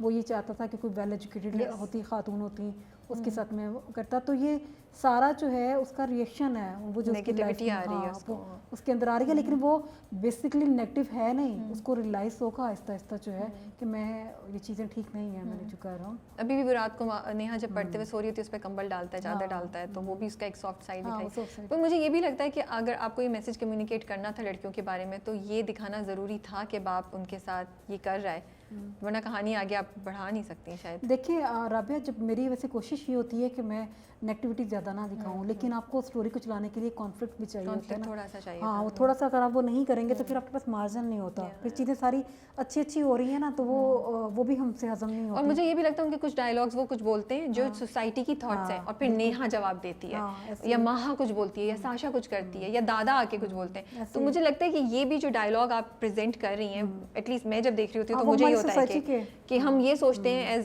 एज यू नो कि प्रो मैन या प्रो सन्स के बेटा होना ज़रूरी है, या बेटों के, तो नेहा आगे से जवाब देती है, वहाँ कुछ बोलती है, तो ये भी होता है। ठीक है, चौधरी एंड सन्स पे मूव करते हैं। बिल्कुल ज़रूर। उसके पीछे क्या कॉन्सेप्ट था? चौधरी एंड सन्स, अच्छा सॉरी, एक बात मुझे बताएं, हम तुम लिखना ज़रा टफ था विदाउट पंजाबी ह्यूमर? हाँ, मुझे लगता है कि क्योंकि जब हमारी लास्ट आपसे बात हो रही थी तो आप कह रही थी कि मुझे ज़रा पता है जो मुझे लगता है कि मिजाज हर एक उसमें होगा, लैंग्वेज में होगा, क्योंकि हमें नहीं आती तो हम इसको नहीं इतना अंडरस्टैंड कर सकते। तो एज ए पंजाबी पंजाबन बल्कि कहूँगी मैं, तो वो मुझे यूँ लगता है कि जितना मिजाज जो है वो पंजाबी में है ना, वो उतना उर्दू में नहीं निकलता। तो लेकिन पंजाब का मिजाज जो है वो थोड़ा लाउड हो जाता है, उसको करना जो है ना एक बड़ा ट्रिकी है। इसको ये डायरेक्टर का चीप ना हो जाए, हाँ, वो चीप ना हो जाए, सही तो बात वो है। इस तरह से जो था। और थोड़ा मैं ये एक दानिस्ता एफर्ट करती हूँ कि अगर एक जगह पे मेरी चीज़ आ रही है थोड़ा मॉडर्न आ रही है, तो दूसरी साइड पे थोड़ा जो है ना वो हमारा टच आ जाए, कोई देसी टच, हाँ, कोई देसी टच, वो जो बड़ा अच्छा आपने बैलेंस किया हुआ है इस बार दोनों। हाँ, दोनों को लास्ट टाइम भी इस तरह से था कि जैसे इश्क जलेबी में, बिल्कुल सही कह रही हैं, और चुपके चुपके जो था दोनों डिफरेंट थे। हाँ, इस बार रिवर्स हो गया चैनल्स में, उनमें इस दफ़ा थोड़ा रिवर्स हो गया। लेकिन चौधरी एंड सन्स जो थी वो एक स्टोरी बनी थी, मैंने बनाई थी। उसके बाद उसको जब डिस्कस किया तो उसमें असद कुरैशी साहब जो हैं जो 7 स्काई प्रोडक्शन में, उनका बहुत ज़्यादा आउटपुट था इसमें, और उन्होंने अपने ऑफिस में बिठा के बड़ा ही एक लंबी लॉन्ग जो थी वो डिस्कशन इसके ऊपर हुई। फिर नई से नई चीज़ें निकलती आई। ताशी का कैरेक्टर जो है वो उनको बड़ा पसंद था। मुझे भी ताशी बहुत पसंद है, and I love the way वो जो नाराज़ हो जाती है ना, जो उनकी इज्जत जो खफा हो जाती है, ईगो जो हर्ट होती है, जैसे कि उनको मामू बना लेता है। तो वो चीज़ें जो थी, वो स्टोरी जो थी, वो उसका प्लॉट जो था वो पहले से एक बना चुकी थी मैं, उसको फिर हमने मज़ीद जो था वो किया, फिर उसके अंदर वजाहत का जो था वो आउटपुट आ गया। तो वो चीज़ें इस तरह से होती चली गई। और थोड़ा उनको मैंने पहले बता दिया था कि मैं ये जो कैरेक्टर है ये मैं सुहेल अहमद साहब को सोच के लिख रही हूँ। अच्छा, वहाँ भी आपने सोचा हुआ था? हाँ, वहाँ मैंने सोचा हुआ था कि अगर वो मिलते हैं तो फिर जो है वो बहुत अच्छा हो जाएगा। तो मज़ा आ रहा है उनको देख कर ना? हाँ, उनको देख के मज़ा आ रहा है। तो वो फिर इस तरह से करके चीज़ें जो हैं वो हो गई थी। और वहाँ पे ये था कि कास्ट जो है वो ज़्यादा है, फिर जो है स्टोरी बिल्कुल डिफरेंट है, तो उसको लिखने का अपना एक मज़ा है जो है। ये थोड़ी सी मुझे एग्जैजरेटेड और थोड़ी अनरियलिस्टिक स्टोरी लगती है ना, बट वो ये एक अपनी दुनिया है चौधरी एंड सन्स कि दादी और परी भाग गई वहाँ से और वो यहाँ प्रिटेंड करके रह रही हैं, थोड़ी सी वो फैंटेसी है, थोड़ी सी में फैंटेसी, पर ड्रामे में मार्जिन तो होता है ना कि ड्रामा है या मूवी है तो उसमें आप थोड़ा चीज़ को लेते हैं। मैंने तो इसको देखा ही ऐसे में कि ये फैंटेसी है, इसमें ये इतने ज़्यादा नहीं सोचो। दादी का कैरेक्टर परी की वो इतने मज़े का कैरेक्टर है, आई लव इट, कि वो इंग्लिश भी बोलती हैं, वो डाइजेस्ट भी पढ़ती हैं, वो उसके साथ प्यार भी बहुत करती हैं, लेकिन उसको सीधा भी करके रखती हैं, वो उतार लेती हैं जूता। वो क्या इंस्पिरेशन थी आपकी और कैसे आपने उसको बनाया? जो दादी और ईसा गज़ल आपके जहन में थी वो लिखते हुए? नहीं, ईसा मेरे जहन में नहीं थी। और दादी का जो कैरेक्टर था वो मुझे, एक घर है जिसमें दादी और पोती रहती हैं, तो उसके अंदर इतने शेड्स, इतना उसको इंटरेस्टिंग बनाना था कि ताकि लोग बोर ना हो जब तक वो कराची आ नहीं जाती हैं हैदराबाद से निकल के। और जो है इस तरह की दादियाँ, इस तरह की जो माएँ हैं वो मैंने अपने इर्द गिर्द बहुत देखी हैं, बड़ी मज़े वाली। मेरी अपनी अम्मी बड़ी मज़े की खातून है, वो हमारे साथ सारा इंजॉय कर रही होती हैं शादियों पे वैसे, और हल्ला गुल्ला और इस टाइप की। तो इस टाइप की दादी जो है वो मैं करना चाह रही थी, लेकिन इसमें इरसा ने खुद काफ़ी ज़्यादा जो था वर्क किया कि मुझे जो ये जो कैरेक्टर है मैं इसको इस तरह से देख रही हूँ, और मैं यूँ साड़ी जो है वो बांधूंगी और मैं इस तरह से करूँगी। ये जो इंग्लिश उसके अंदर ऐड करवाई है, तो ये इरसा ने खुद जो है वो कह के, और वजाहत ने दोनों का एक था, तो उन्होंने खैर डिस्कस किया मेरे साथ। तो मैं भी इसमें जो मुझे बड़ा अच्छा लग रहा है कि आप लोग मिलके एज अ टीम सोच रहे हैं, you guys are working together on a character, उसको डेवलप करें, वो भी बड़ा अच्छा है। राबिया, उसमें फिर ये हो जाता है कि जब ज़्यादा दिमाग मिलते हैं तो ज़्यादा ऑप्शंस आती हैं आपके पास, तो ज़्यादा चीज़ें खुल के सामने आ जाती हैं और आपको लिखने में भी मज़ा आता है। तो ये जब ड्रामा शूट पे जाना था उससे पहले आयजा के साथ और इरसा के साथ एक लंबी हमारा वो हुआ था, सेशन हुआ था जिसमें कैरेक्टर्स को डिस्कस किया गया था। तो उसमें इरसा तो खैर खुद से भी काफ़ी ज़्यादा काम कर लेती हैं अपने कैरेक्टर्स के ऊपर, जैसे उन्होंने इस जलेबी में सज्जो के बड़ा मज़े का किया था, तो इसमें भी उन्होंने बहुत चीज़ें जो है वो खुद से उन्होंने ऐड की हैं। डाइजेस्ट पढ़ने का और डाइजेस्ट के कैरेक्टर से मैं क्योंकि मैं खुद उर्दू नॉवेल्स पढ़ती हूँ और डाइजेस्ट पढ़ती थी, मुझे वो इतनी मज़े की चीज़ लगती है कि वो डाइजेस्ट खोलती है। फिर वो हम भी अपने, जैसे हम ड्रामों के कैरेक्टर्स के बारे में भी होते हैं, तो उनको तहसीन की फिक्र पड़ी हुई है कि तहसीन बेचारा बीमार हो गया। ये आइडिया इरसा जी ने डाला, ये वाला आइडिया जो था ना, ये इरसा और वजाहत जो थे दोनों ने मिल के किया था। अच्छा, उनका जो है, और फिर आपने इनकॉर्पोरेट किया, आपने लिखना शुरू किया। हाँ, फिर उसके ऊपर जो है वो मैंने, बल्कि जो मैं लिख चुकी थी कैरेक्टर जो था, जब इरसा के पास ये गया था मेरा ख्याल है कुछ एपिसोड्स हो चुकी थी, फिर थोड़ा सा मैंने इसको रिवाइज किया था कि थोड़ा इसको और ये इंटरेस्टिंग हो जाएगा। और उसके लिहाज से फिर जो है जब इसको रिवाइज किया तो चीज़ें ज़्यादा मज़ीद अच्छी निकल के सामने आ गई थी। परी का कैरेक्टर, उसकी क्या इंस्पिरेशन थी, उसको कैसे सोचा, और आयजा से क्या डिस्कशन हुई आपकी, और ये कैसे आप एफर्ट करी थी, क्योंकि यहाँ पे होता कि मीनू की झलक नहीं आए। हाँ, मीनू जो थी ना हमारी एक बड़ी पटाखा सी वो थी, लड़की थी। मैं उसको थोड़ा ना दिखाना चाहती थी इनोसेंट है, एक ऐसी लड़की जिसकी दुनिया सिर्फ अपने घर तक है, अपनी दादी के साथ है, जिसने बाहर की दुनिया नहीं देखी, और वो जो कुछ देखती है वो अपनी दादी की आंखों से देखती है। वो दादी जो है डाइजेस्ट में पढ़ती है, उनको बताती है, ये वो कॉलेज में जाती है तो उसकी बेस्ट फ्रेंड भी दादी हैं, उसकी माँ भी दादी है, उसका बाप भी दादी है। तो वो सारे रिश्ते जो हैं उसको एक अपनी दादी के अंदर मिले हैं, तो वो उनका एक आपस में एक फ्रैंकनेस का लेवल आपने देखा होगा कि थोड़ा ज़्यादा है उनका। तो परी का जो कैरेक्टर था वो इस तरह का कैरेक्टर था कि एक बड़ी मासूम सी, एक बड़ी भोली भाली सी लड़की है जिसने दुनिया को नहीं देखा हुआ, लेकिन फिर उसको हमने सोचा कि लोग इसको डाइजेस्ट नहीं कर सकेंगे कि आजकल के दौर में ऐसा कैसे हो सकता है। हाँ, मुझे अभी भी मैं कंप्लीटली ऑनेस्टली नहीं डाइजेस्ट कर पा रही हूँ उसको कि वो, और क्योंकि उसकी दादी जो है वो उतनी ही मुझे ज़्यादा शार्प लगती है। तो मुझे लगता है कि जब दादी इतनी शार्प है तो दादी ने वही चीज़ थोड़ी बहुत परी में क्यों नहीं डाली, क्योंकि परी बिल्कुल, और ये वो थर्ड पर्सन में क्यों बात करती है परी। अच्छा, वो जो परी वाला वो मैंने परी ऐसे कर देगी। हाँ, नहीं, मैंने ऐसे नहीं लिखा था। अच्छा, वो उन्होंने खुद से ऐड की है वो करके, तो वो मैं करके ही बात कर रही थी। वो ये है कि परी जो है, सॉरी मैं क्योंकि उस ये कहने से ना उसकी इमेच्योरिटी, मुझे इनोसेंस से ज़्यादा इमेच्योरिटी उसकी ज़्यादा इन्हांस हो जाती है कि वो एक थर्ड उसमें बात कर रही है और वो अपनी एक दुनिया में क्लोज्ड है। अब आप कह रही हैं तो मुझे समझ भी आ रही है कि आपने कैरेक्टर ही ऐसा किया कि वो उसकी एक अपनी दुनिया है, वो दुनिया से बाहर नहीं निकल पा रही है। हाँ, लेकिन उसको हम बहुत ज़्यादा इनोसेंट भी नहीं दिखा सकते थे कि वो उससे जो है रिलेट ना कर पाता वो कैरेक्टर जो था।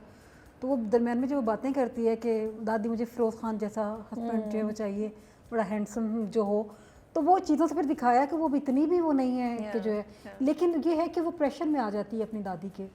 उसको दादी से बड़ा प्यार है, दादी जो है, और थोड़ा सा मुझे नहीं पता अभी कब ऑन एयर करेंगे ये जो है सीरियल जो है, सॉरी ये आपका एपिसोड ये वाला। तो ये ड्रामा जो है इसकी सबसे मज़े की बात ये है कि इसमें जो लड़का और लड़की है वो शादियां कर रहे हैं अपने दादा और दादी की वजह से। बिल्लू चौधरी का जो कैरेक्टर है वो रैपर, उसको कैसे आपने वो आइडिया कैसे आया कि मैं ये करूं? अच्छा, वो मैं आपको बताऊं कि वो बड़ी मज़े की बात है कि इमरान जो हैं जब उनकी सिलेक्शन हुई थी कैरेक्टर के लिए, तो वो अपने कैरेक्टर्स को लेके वैसे ही बड़े टची हो जाते हैं ना, बड़ा उस पर वर्क करते हैं, अपनी ड्रेसिंग पे, अपनी चीज़ों पे। तो ये जो रैपर है इसका इन्होंने खुद से किया था। इन्होंने खुद से लिखवाए और फिर उन्होंने जो है वो फ़ोन करके पूछा मुझसे कि अगर मैं ये कर लूँ आपको कोई इतराज़ तो नहीं होगा। तो मुझे बड़ा मज़े का लगा वो।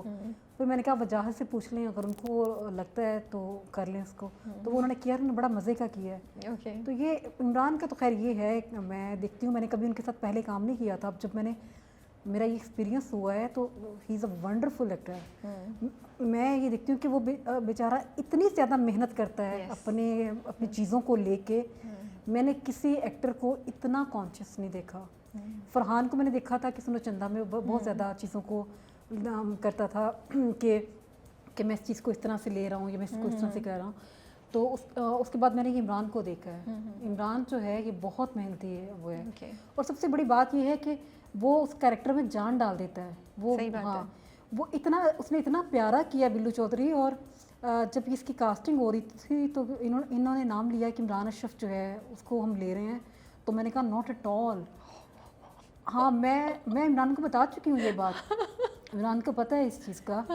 तो मुझे वजाहत ने कहा नहीं मेरे जहन में आ रहा था जो लास्ट मूसा जहन में आता था। मैं जब उनको सोचती थी मेरे जहन में भोला आता था। फिर उसके बाद उनका जो है स्टार्ट हो गया ये वली वाला कैरेक्टर। मैंने कहा कि इमरान कैसे करेगा लाइट मूड की चीज़ ना। लेकिन इमरान से जब आप रियल लाइफ में मिलते हैं तो वो खुद इतना जॉली है, इतना वो फ्रेंडली है। तो वो फिर मुझे जो है जो 7 स्काई प्रोडक्शन में मैरी उन्होंने कहा नहीं सामा ये बड़े अच्छा निकाल लेगा। अच्छा, मैं अब कुछ ऐसे से ना डायरेक्टर्स जो होते हैं उन पर ट्रस्ट करती हूँ। मुझे लगता है कि जिस बंदे ने काम करवाना है तो वो डेफिनेटली उसको उस एंगल से देख रहा होगा तो उसको वो है। और जो बात में जब इनका शूट स्टार्ट हुआ है तो मैं 3-4 दिन के बाद फ़ौरन गई हूँ। सबसे पहले मैंने उन्हें कहा मुझे इमरान का काम दिखाएं कि वो कैसा लग रहा है। और जब मैंने इमरान का काम देखा यकीन माने मेरा दिल खुश हो गया। मुझे लगा कि बिल्कुल जो है 100% जो है वो चॉइस जो थी 7 स्काई प्रोडक्शन की बिल्कुल वो ठीक थी कि एक ऐसा ही मुझे वो जो था बिल्लू चौधरी वो चाहिए था। थोड़ा लाउड हो, थोड़ा शोखा हो, थोड़ा और बड़ा केयरिंग भी हो, बड़ा रॉ है। He is very raw, he is not sophisticated या वो हीरो नहीं है। वो राबिया उसका तो एक अभी तो आप उसको देखेंगे जब उसका अपने दादा के साथ जो अटैचमेंट का लेवल है वो बहुत डिफरेंट है। आपने कभी दादा और पोता की इतनी ज़्यादा जो है अटैचमेंट नहीं देखी होगी किसी सीरियल में। जो इनका बड़ा कॉन्फ्लिक्ट बनेगा वो इसी चीज़ पे बनेगा ना, दादा और पोते का जो नेक्स्ट आगे आप जब जाके देखेंगे। ठीक है। तो जो है ये बिल्लू को अपने दादा से इश्क है और दादा जो है उसकी सांसें अटकी हुई हैं, वो बेस्ट बडीज़ हैं। और थोड़ा मैंने इसमें ना वो भी अपना जो एक हमारा एक है ना गैप होता है हमारे एज गैप, हाँ एज गैप जो है उसको भी कवर करने की कोशिश की है कि हमारे जनरेशंस में जो गैप है, जो जनरेशंस के दरम्यान में जो गैप है कि हमारे जो हैं हम जो दादा थे या नाना थे वो एक थोड़ा रहते थे एक लिमिट में रहते थे। लेकिन आहिस्ता आहिस्ता जैसे टाइम गुजर रहा है कि बच्चे भी पेरेंट्स के साथ बड़ा वो हो गए हैं, फ्रैंक हो गए हैं, कम हो गई हैं चीज़ें। इसी तरीके से उनका अपने दादा और नाना के साथ जो उनके ग्रैंड पेरेंट्स हैं उनके साथ भी एक रिलेशन जो है वो चेंज हो गया है। तो ये बड़ा मज़े का मुझे कैरेक्टर लगता है जब मैं बिल्लू के और दादा की जब लिखती हूँ ना डायलॉग्स लिखती हूँ तो वो बड़े मैं दिल से लिखती हूँ, बड़े मुझे मज़ा आता है। वो हमें नजर एमा वॉटसन, हाँ ये क्या है भाई, इसके पीछे क्या स्टोरी है? I love it. अच्छा, एमा वॉटसन देखें आप, ये आपका था ये भी इमरान? नहीं ये मेरा था। फिर तो मैं आपको मैं क्या बोलूँ, आपने तो दिल जीत लिया है। वो इतना क्रिएटिव है ना, आई लव इट कि वो जो कहते हैं ना पाकिस्तान में सबसे पहला जो लाइक करता है ना वो ये बिल्लू चौधरी की तरफ से जाता है। अच्छा, वो कैरेक्टर इस तरह से है कि मेरी फेसबुक में एक फ्रेंड लिस्ट में एक है कॉमन फ्रेंड है मलिक जहांगीर इकबाल शायद उनका नाम है। वो एमा वॉटसन के बहुत बड़े फ़ैन हैं। अच्छा, वो जो अपना कोई स्टेटस अपलोड करते हैं तो वो उसको मेंशन करते हैं उसके अंदर कि एमा जानी ये जब मैं वो पढ़ती थी तो मुझे बड़ा मज़े का लगता था। अच्छा, जब मैंने ना ये ड्रामा ऑनर हुआ तो फिर मैंने जाके उनको इनबॉक्स में बताया कि मैंने आपकी एमा वॉटसन जो चुरा के अपने ड्रामे में डाल लिया। मुझे क्योंकि एक ऐसा कैरेक्टर जो कि बड़ा देसी है लेकिन उसके साथ वो एमा वॉटसन को भी पसंद कर रहा है।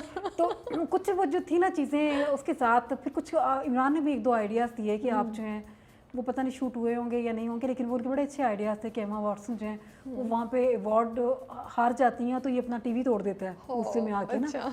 उसको वो इतनी पसंद है और उसको मेनवल ये भी पता है कि दादा जो हैं वो कास्ट को लेके इतने ज़्यादा सेंसिटिव हैं, तो इसलिए वो जब उनसे पूछते हैं कि ये इसके बाप का क्या नाम है तो वो कहता है कि चौधरी वॉटसन रंधावा के दादा जो है इसको एक्सेप्ट कर लें उसको। तो ये जो चीज़ थी ये खैर एमा वॉटसन जो है ये मैंने खुद से डाली थी लेकिन वो इमरान को बड़ी पसंद आई थी। उसने कहा कि मैं इसको और उसको आगे करें जो है वो। अच्छा, मुझे ये भी बड़ा इंटरेस्टिंग लगता है कि चौधरी एंड सन्स का जो घर पे फैमिली में सारे मेंबर्स हैं उनका एक आपस में बेंटर चलता रहता है, लाइक कॉन्स्टेंटली वो जिठानी देवरानी को और वो या ताशी उसको और वो या साथ में जो लड़की है जो जोया से कर रही हैं वो सबका आपस में एक कांस्टेंट फ्लो है डायलॉग्स का।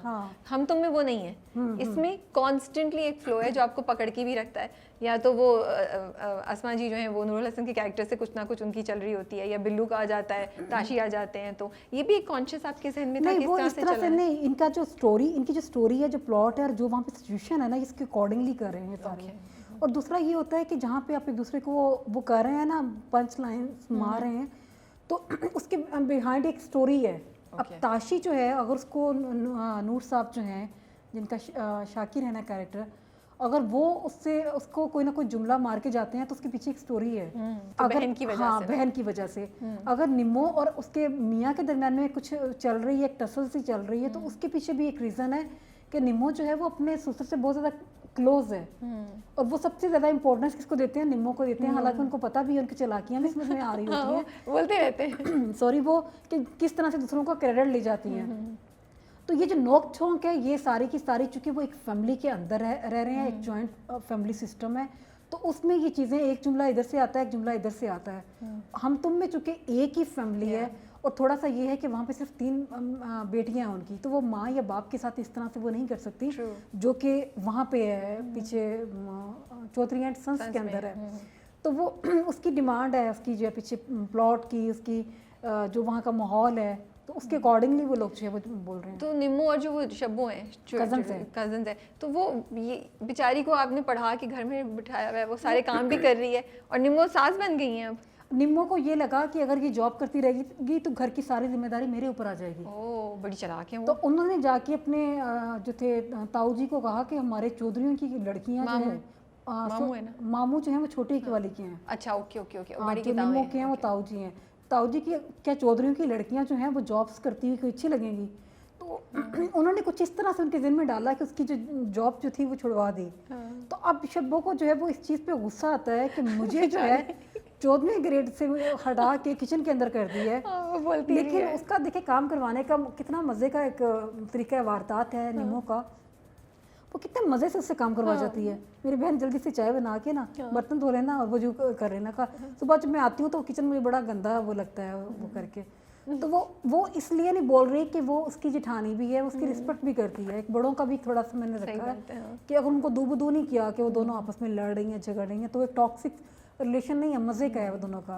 और शब्बो की भी एक खास किस्म की हंसी है जो वो बेचारी हंसती है, और जो उसके एक्सप्रेशंस होते हैं जब वो एंड में ग्रीन टी बनाने को उसको बोल रहा है किचन में जब समेट लिया, वो भी बहुत खूबसूरत। आपने सारे एंगल्स उनके छोटे छोटे डाले हैं, और अच्छा भी कर रही हैं, बहुत ज़्यादा वो किया हुआ है। चौधरी एंड सन्स पे कोई फैन रिएक्शन आया है आपका? मेरा ख्याल था कि शायद चौधरी कुछ बोलेंगे, शुक्र है अभी तक कुछ बोले नहीं। कुछ नहीं। हाँ। इसके पीछे क्या स्पेसिफिक मैसेज है जो आप कम्युनिकेट करना चाह रही हैं?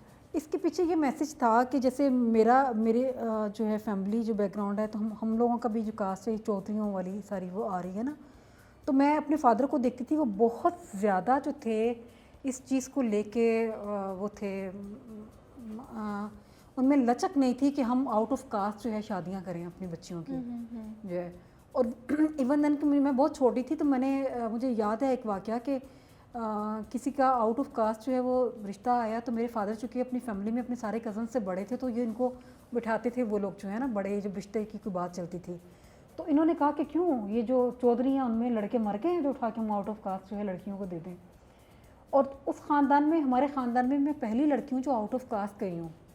तो ये एक मेरे बाप के लिए एक बड़ा वो था कि जो मेरी बहन थी, जो हम उनके लिए, जो बड़ी बहन थी उनके लिए जब रिश्ता देख रहे थे, तो चूँकि मेरे फादर की ये डिमांड भी थी कि मेरी बेटियां एजुकेटेड हैं, तो एक मुझे वेल एजुकेटेड जो है वो एक वेल स्टैब्लिश लड़का चाहिए, तो वो मिल नहीं रहा था, तो वो थोड़ा डिले होता जा रहा था। फिर एक टाइम ऐसा आया कि उनके लिए जो प्रपोजल्स आते थे वो मेरे लिए कन्वर्ट होना शुरू हो गया कि आप अपनी छोटी बेटी जो है इसका कर दें।